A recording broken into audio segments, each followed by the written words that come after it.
سورۃ الاعراف کی آیت نمبر 152 152 سورہ اعراف کا 19واں رکوع اور 9ویں پارے کا 9واں رکوع۔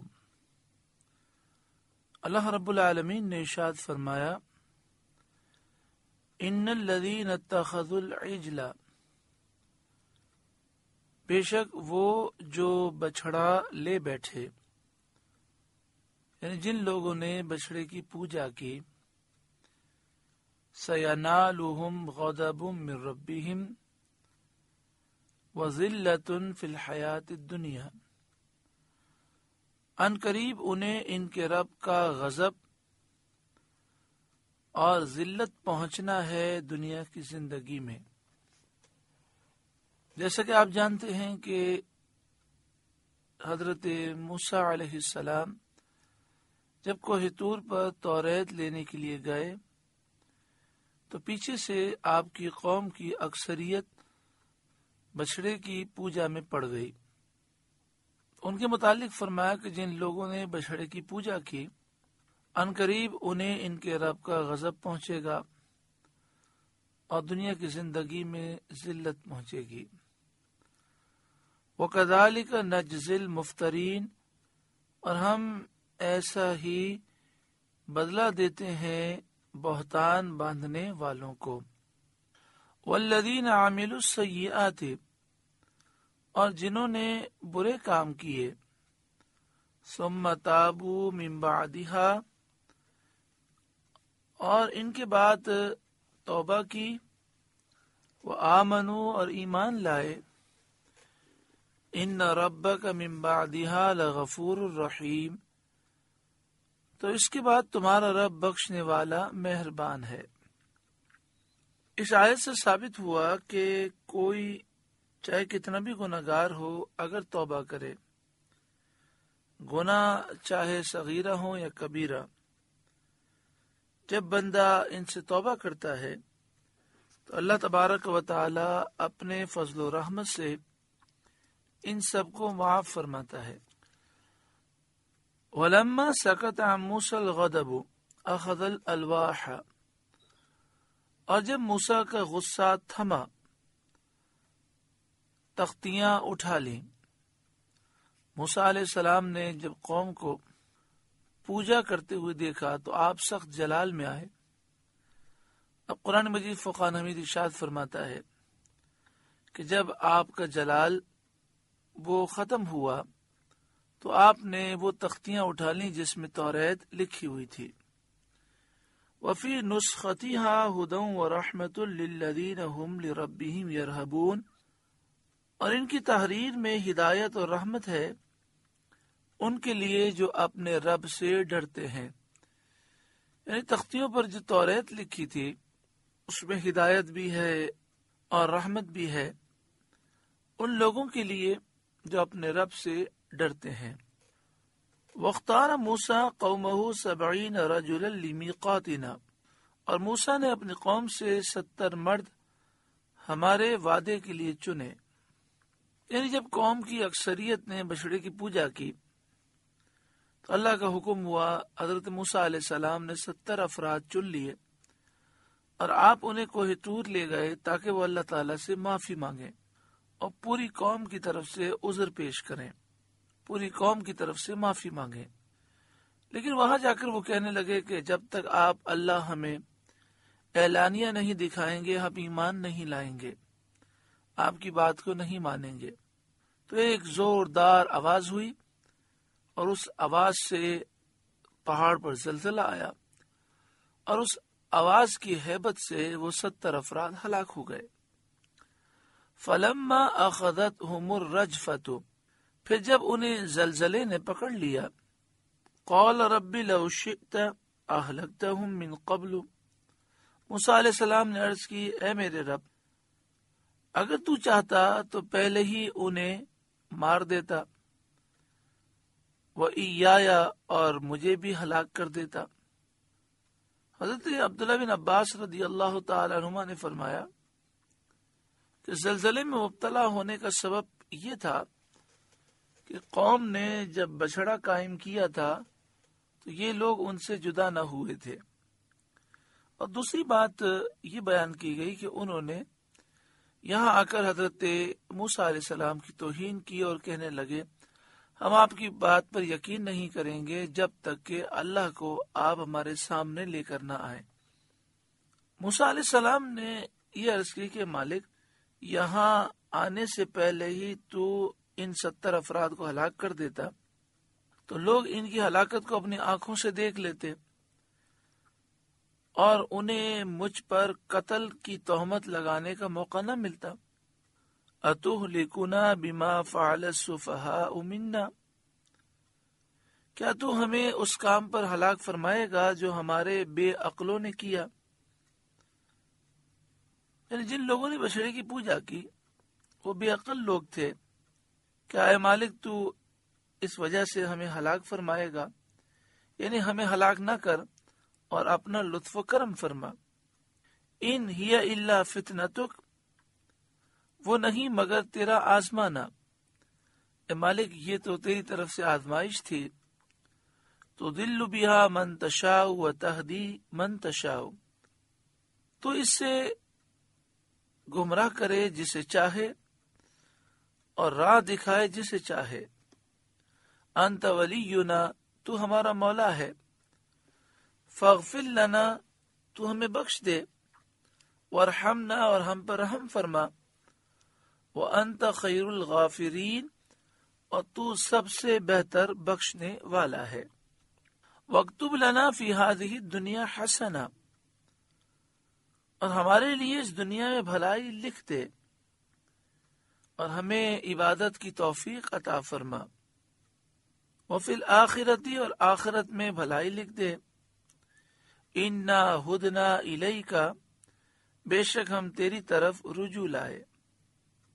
قال، اللہ تعالی نے موسیٰ علیہ السلام سے فرمایا عذابی اصیب بہ من اشاء، میرا عذاب میں جسے چاہوں دوں گا. ورحمتی وسعت کل شیء، اور میری رحمت ہر چیز کو گھیرے ہوئے ہے. مجھے اختیار ہے، سب میرے مملوک اور بندے ہیں، کسی کو اعتراض کا حق حاصل نہیں، اعتراض کی مجال نہیں. دنیا میں میری رحمت نیک کو بھی پہنچتی ہے اور بد کو بھی پہنچتی ہے، اور آخرت میں میری رحمت اسے ملے گی جو نیک ہوگا، جس کا خاتمہ ایمان پر ہوا ہوگا. جس کا خاتمہ کفر پر ہوا وہ آخرت میں رحمتوں سے محروم ہوگا. فَسَأَكْتُبُهَا لِلَّذِينَ يَتَّقُونَ، تو ان قریب میں آخرت کی نعمتوں کو ان کے لیے لکھ دوں گا جو متقی پرہیزگار ہیں. وَيُؤْتُونَ الزَّكَاةَ، اور زکوٰۃ دیتے ہیں. وَالَّذِينَ هُمْ بِآيَاتِنَا يُؤْمِنُونَ، اور وہ ہماری آیتوں پر ایمان لاتے ہیں. یعنی فرمایا دنیا کی نعمتیں تو نیک و بد دونوں کو ملی ہیں، آخرت کی نعمتیں ان کے لیے میں لکھ دوں گا جو متقی پرہیزگار ہیں، زکوٰۃ دیتے ہیں، اللہ کی آیتوں پر ایمان لاتے ہیں. ان کے لیے یہ نعمتیں لکھوں گا آخرت کی. الذین یتبعون الرسول النبی الامی الذی یجدونہ مکتوبا عندہم فی التوراۃ والانجیل، وہ جو غلامی کریں گے اس رسول بے پڑے غیب کی خبریں دینے والے کی، جسے لکھا ہوا پائیں گے اپنے پاس توریت اور انجیل میں. الذین، وہ لوگ، یتبعون الرسول، جو غلامی کریں گے اس رسول کی، النبی، جو غیب کی خبریں دینے والے ہیں، الامی، جو بے پڑے ہیں، الذی یجدونہ مکتوبا، جسے لکھا وہ پائیں گے، عندہم فی التوراۃ والانجیل، اپنے پاس توریت انجیل میں۔ یہاں رسول سے سید عالم صلی اللہ علیہ وآلہ وسلم مراد ہے، اس پر تمام مفسرین کا اجماع ہے۔ آپ کا ذکر رسالت کے وصف سے فرمایا گیا کیونکہ آپ اللہ اور اس کی مخلوق کے درمیان واسطہ ہیں، فرائض رسالت ادا فرماتے ہیں، اللہ کے اوامر و نہی، شرائع اور احکام اس کے بندوں کو پہنچاتے ہیں۔ اس کے بعد آپ کی توصیف میں نبی فرمایا گیا۔ اس کا ترجمہ اعلیٰ حضرت امام اہل سنت نے غیب کی خبریں دینے والے فرمایا، اور یہ نہایت ہی صحیح ترجمہ ہے، کیونکہ نبا خبر کو کہتے ہیں جو مفید علم ہو اور شائبہ کذب سے خالی ہو، یعنی ایسی خبر جو علم کا فائدہ دے اور اس میں جھوٹ کا شبہ نہ ہو۔ قرآن پاک میں یہ لفظ اس معنی میں بکثرت استعمال ہوا ہے۔ ایک جگہ ارشاد فرمایا قل هو نبأ عظیم، آپ فرمائیے یہ بڑی خبر ہے۔ ایک جگہ فرمایا تلک من انباء الغیب نوحیہا الیک، یہ غیب کی خبریں ہیں جو ہم آپ کی طرف وحی کرتے ہیں۔ ایک جگہ فرمایا فلما انبأہم باسمائہم، پھر جب آدم علیہ السلام نے فرشتوں کو ان ناموں کی خبر دے دی۔ اور بکثرت آیات میں یہ لفظ اس معنی میں آیا ہے۔ پھر یہ لفظ نبی یا فاعل کے معنی میں ہوگا یا مفعول کے معنی میں۔ پہلی صورت میں نبی کے معنی ہیں غیب کی خبریں دینے والے، اور دوسری صورت میں نبی کے معنی ہوں گے غیب کی خبریں دیے ہوئے، اور دونوں معنی کو قرآن مجید فقار حمید سے تائید پہنچتی ہے۔ یعنی قرآن مجید فقار حمید کی آیات سے یہ ثابت ہوتا ہے کہ پیارے آقا صلی اللہ علیہ وآلہ وسلم غیب کی خبریں دینے والے ہیں، اور آپ کو غیب کی خبریں دی گئی ہیں، آپ غیب کا علم رکھتے ہیں۔ تفسیر خازن میں ہے کہ آپ کے وصف میں نبی فرمایا، کیونکہ نبی ہونا اعلیٰ اور اشرف مراتب میں سے ہے، اور یہ اس بات پر دلالت کرتا ہے کہ آپ اللہ کے نزدیک بہت بلند درجے رکھنے والے اور اس کی طرف سے خبر دینے والے ہیں۔ امی کا ترجمہ اعلیٰ حضرت امام اہل سنت نے بے پڑھے فرمایا۔ یہ ترجمہ بالکل حضرت عبداللہ بن عباس رضی اللہ تعالی عنہما کے ارشاد کے مطابق ہے، اور یقیناً امی ہونا آپ کے معجزات میں سے ایک معجزہ ہے کہ دنیا میں کسی سے پڑھے نہیں، اور کتاب وہ لائے جس میں اولین اور آخرین اور غیبوں کے علوم ہیں۔ آگے ارشاد فرمایا الذی یجدونہ مکتوبا عندہم فی التوراۃ والانجیل، جسے لکھا وہ پائیں گے اپنے پاس توریت انجیل میں، یعنی توریت انجیل میں آپ کی نعت، آپ کی صفت، آپ کی نبوت لکھی پائیں گے۔ حضرت عطا بن یسار نے حضرت عبداللہ بن عمر رضی اللہ تعالی عنہ سے سید عالم صلی اللہ علیہ وآلہ وسلم کے وہ اوصاف دریافت کیے جو توریت میں لکھے ہوئے ہیں۔ انہوں نے فرمایا کہ حضور صلی اللہ علیہ وآلہ وسلم کہ جو اوصاف قرآن کریم میں آئے ہیں، انہی میں سے بعض اوصاف توریت میں لکھے ہوئے ہیں۔ اس کے بعد انہوں نے پڑھنا شروع کیا، اے نبی ہم نے تمہیں بھیجا شاہد و مبشر، نذیر اور امیوں کا نگہبان بنا کر، تم میرے بندے اور میرے رسول ہو، میں نے تمہارا نام متوکل رکھا، نہ بد اخلاق ہو، نہ سخت مزاج ہو، نہ بازاروں میں آواز بلند کرنے والے، نہ برائی سے برائی کو دفع کرو، یعنی آپ صلی اللہ علیہ وآلہ وسلم برائی کا بدلہ برائی سے نہیں دیتے، لیکن خطا کاروں کو معاف کرتے ہو اور ان پر احسان فرماتے ہو۔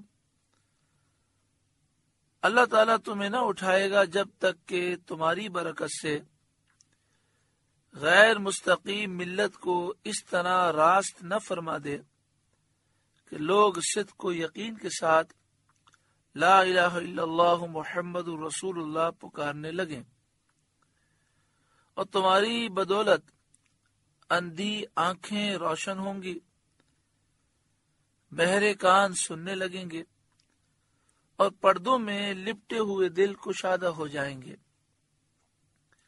حضرت کعب احبار سے حضور صلی اللہ علیہ وآلہ وسلم کی صفات میں توریت شریف کا یہ مضمون بھی منقول ہے کہ اللہ تعالیٰ نے آپ کی صفت میں فرمایا کہ میں انہیں ہر خوبی کے قابل کروں گا، ہر خلق کریم عطا فرماؤں گا، اطمینان قلب و وقار کو ان کا لباس بناؤں گا، طاعت و احسان کو ان کا شعار کروں گا، تقوی کو ان کا ضمیر اور حکمت کو ان کا راز، اور صدق و وفا کو ان کی طبیعت، اور عفو و کرم کو ان کی عادت، اور عدل کو ان کی سیرت، اور اظہار حق کو ان کی شریعت، اور ہدایت کو ان کا امام، اور اسلام کو ان کی ملت بناؤں گا۔ احمد ان کا نام ہے، خلق کو ان کے صدقے میں گمراہی کے بعد ہدایت اور جہالت کے بعد علم و معرفت اور گمنامی کے بعد رفعت و منزل عطا کروں گا، اور انہی کی برکت سے قلت کے بعد کثرت، فقر کے بعد دولت، تفرقے کے بعد محبت عنایت کروں گا۔ انہی کی بدولت مختلف قبائل غیر مجتمع خواہشوں اور اختلاف رکھنے والے دلوں میں الفت پیدا کروں گا، اور ان کی امت کو تمام امتوں سے بہتر کروں گا۔ ایک اور حدیث میں توریت شریف سے حضور صلی اللہ علیہ وآلہ وسلم کی یہ اوصاف منقول ہیں: میرے بندے احمد مختار، ان کا جائے ولادت مکہ مکرمہ اور جائے ہجرت مدینہ طیبہ ہے۔ ان کی امت ہر حال میں اللہ کی کثیر حمد کرنے والی ہے۔ یہ چند حوالے احادیث طیبہ سے پیش کیے گئے ہیں۔ آسمانی کتابیں نبی اکرم صلی اللہ علیہ وآلہ وسلم کی تعریف سے اور آپ کی صفت سے بھری ہوئی تھی۔ اہل کتاب نے ہر دور میں اپنی کتابوں میں رد و بدل کیا اور تلاش خراش وہ کرتے رہے۔ ان کی بڑی کوشش اس پر مسلط رہی کہ حضور صلی اللہ علیہ وآلہ وسلم کا ذکر اپنی کتابوں میں بالکل باقی نہ رکھیں۔ توریت انجیل ان کے ہاتھ میں تھی، اس لیے انہیں اس میں کچھ دشواری نہ تھی، لیکن ہزاروں تبدیلیاں کرنے کے باوجود بھی آج بھی جو موجودہ بائبل ہے اس میں نبی اکرم صلی اللہ علیہ وآلہ وسلم کی بشارت کا کچھ نہ کچھ نشان باقی رہ گیا ہے۔ چنانچہ British and foreign Bible society Lahore 1931 کی چھپی ہوئی بائبل میں یوحنا کی انجیل کے باب 14 کی 16ویں آیت میں ہے کہ عیسیٰ علیہ السلام نے لوگوں سے کہا، اور میں باپ سے درخواست کروں گا تو وہ تمہیں دوسرا مددگار بخشے گا کہ ابد تک تمہارے ساتھ رہے۔ لفظ مددگار پر حاشیہ ہے اور اس میں اس کے معنی وکیل یا شفیع لکھے۔ تو حضرت عیسیٰ علیہ السلام کے بعد ایسا آنے والا جو شفیع ہو اور ابد تک رہے، یعنی اس کا دین کبھی منسوخ نہ ہو، سید عالم صلی اللہ علیہ وآلہ وسلم کے سوا اور کون ہے؟ پھر 29ویں 30ویں آیت میں ہے، اور اب میں نے تم سے اس کے ہونے سے پہلے کہہ دیا ہے تاکہ جب ہو جائے تو تم یقین کرو، اس کے بعد میں تم سے بہت سی باتیں نہ کروں گا، کیونکہ دنیا کا سردار آتا ہے اور مجھ میں اس کا کچھ نہیں۔ دیکھیں اس میں کیسی صاف بشارت ہے۔ حضرت مسیح علیہ السلام نے اپنی امت کو حضور صلی اللہ علیہ وآلہ وسلم کی ولادت کا کیسا منتظر بنایا اور کیسا شوق دلایا ہے، اور دنیا کا سردار، یہ تو سید عالم کا ترجمہ ہے، اور یہ فرمانا کہ مجھ میں اس کا کچھ نہیں، حضور صلی اللہ علیہ وآلہ وسلم کی عظمت کا اظہار اور حضور کے دربار میں اپنا کمال ادب و انکسار ہے۔ پھر اسی کتاب کے باب 16 کی 7ویں آیت ہے، لیکن میں تم سے سچ کہتا ہوں کہ میرا جانا تمہارے لیے فائدہ مند ہے، کیونکہ اگر میں نہ جاؤں تو وہ مددگار تمہارے پاس نہ آئے گا، لیکن اگر جاؤں گا تو اسے تمہارے پاس بھیج دوں گا۔ اب دیکھیں اس میں حضور صلی اللہ علیہ وآلہ وسلم کی بشارت کے ساتھ اس کا بھی صاف اظہار ہے کہ حضور صلی اللہ علیہ وآلہ وسلم خاتم الانبیاء ہیں، آخری نبی ہیں۔ آپ صلی اللہ علیہ وآلہ وسلم کا ظہور جب ہی ہوگا جب حضرت عیسیٰ علیہ السلام بھی تشریف لے جائیں۔ اس کی 13ویں آیت ہے، لیکن جب وہ یعنی سچائی کا روح آئے گا تو تم کو تمام سچائی کی راہ دکھائے گا، اس لیے کہ وہ اپنی طرف سے نہ کہے گا، لیکن جو کچھ سنے گا وہی کہے گا اور تمہیں آئندہ کی خبریں دے گا۔ اس آیت میں بتایا گیا کہ سید عالم صلی اللہ علیہ وسلم کی آمد پر دین الہی کی تکمیل ہو جائے گی، اللہ کا دین مکمل ہو جائے گا۔ الیوم اکملت لکم دینکم، آج کے دن میں نے تمہارے لیے تمہارا دین مکمل کر دیا۔ یہ قرآن مجید فرقان حمید کا فرمان ہے، اور آپ سچائی کی راہ یعنی دین حق کو مکمل کر دیں گے۔ اس سے یہی نتیجہ نکلتا ہے کہ ان کے بعد کوئی نبی نہ ہوگا، اور یہ کلمہ کہ اپنی طرف سے نہ کہے گا، جو کچھ سنے گا وہی کہے گا، یہ وما ينطق عن الهوى ان هو الا وحی یوحى کا ترجمہ ہے۔ یہ محبوب اپنی خواہش سے کچھ نہیں کہتے، وہی کہتے ہیں جو وحی الہی ہوتی ہے۔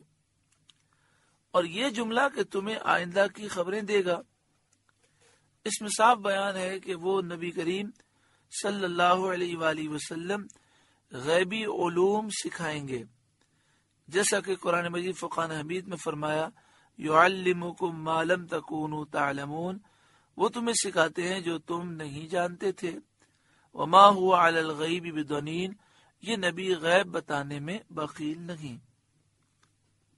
اگلی شرط فرمایا یأمرہم بالمعروف، وہ نبی انہیں بھلائی کا حکم دے گا، وینہاہم عن المنکر، اور برائی سے منع فرمائے گا، ویحل لہم الطیبات، اور ستھری چیزیں ان کے لیے حلال فرمائے گا، ویحرم علیہم الخبائث، اور گندی چیزیں ان پر حرام کرے گا، ویدع عنہم اسرہم، اور ان پر سے وہ بوجھ اتارے گا، والاغلال التی کانت علیہم، اور گلے کے پھندے اتارے گا جو ان پر تھے۔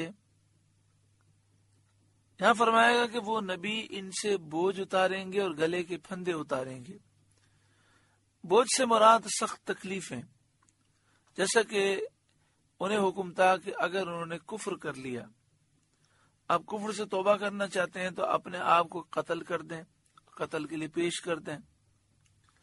اگر کسی عضو سے گناہ صادر ہوا، گناہ سے توبہ کرنے کا طریقہ یہ ہے کہ وہ اس عضو کو کاٹ دیں، اسی طرح بہت مشکل احکام ان پر تھے کہ بدن یا کپڑے کے جس مقام کو گندگی لگ جائے اس کو کینچی سے کاٹ دو، جہاد میں جو مال غنیمت ملے اسے جلا دو، اور جب وہ گناہ کرتے تو صبح ان کے مکان کے دروازوں پر گناہ ظاہر ہو جاتے، تو یہ نبی وہ بوجھ اور وہ گلے کے پھندے اتار دیں گے۔ فالذین آمنوا بہ، تو وہ لوگ جو اس نبی پر ایمان لائیں گے، وعزروہ، اور اس کی تعظیم کریں گے، ونصروہ، اور اس کی مدد کریں گے، واتبعوا النور الذی انزل معہ، اور اس نور کی پیروی کریں گے جو ان کے ساتھ اتارا جائے گا، اولئک هم المفلحون، وہی بامراد ہوں گے۔ یعنی جو لوگ نبی اکرم صلی اللہ علیہ وآلہ وسلم کی تعظیم کریں گے، مدد ان کے دین کو دیں گے اور قرآن کی پیروی کریں گے، وہی لوگ کامیاب ہوں گے۔ کتنا پیارا رکوع ہے کہ اس میں نبی آخر الزماں کا ذکر ہے، اور یہ اس وقت ذکر کیا گیا جب حضرت موسیٰ علیہ السلام پر وحی نازل ہوئی، آپ کے سامنے 70 افراد ہلاک ہو گئے اور آپ کی دعا سے دوبارہ زندہ ہوئے۔ یعنی حضور کی آمد سے سینکڑوں سال پہلے ذکر مصطفیٰ کیا گیا، اور مصطفیٰ کریم صلی اللہ علیہ وآلہ وسلم کی شان اللہ تعالیٰ نے بیان فرمائی۔ اللہ تعالیٰ ہمیں حضور صلی اللہ علیہ وآلہ وسلم کی محبت عطا فرمائے، اور تادم حیات قبر میں بھی اور آخرت میں بھی ہمیں ذکر مصطفیٰ کرنے کی توفیق عطا فرمائے۔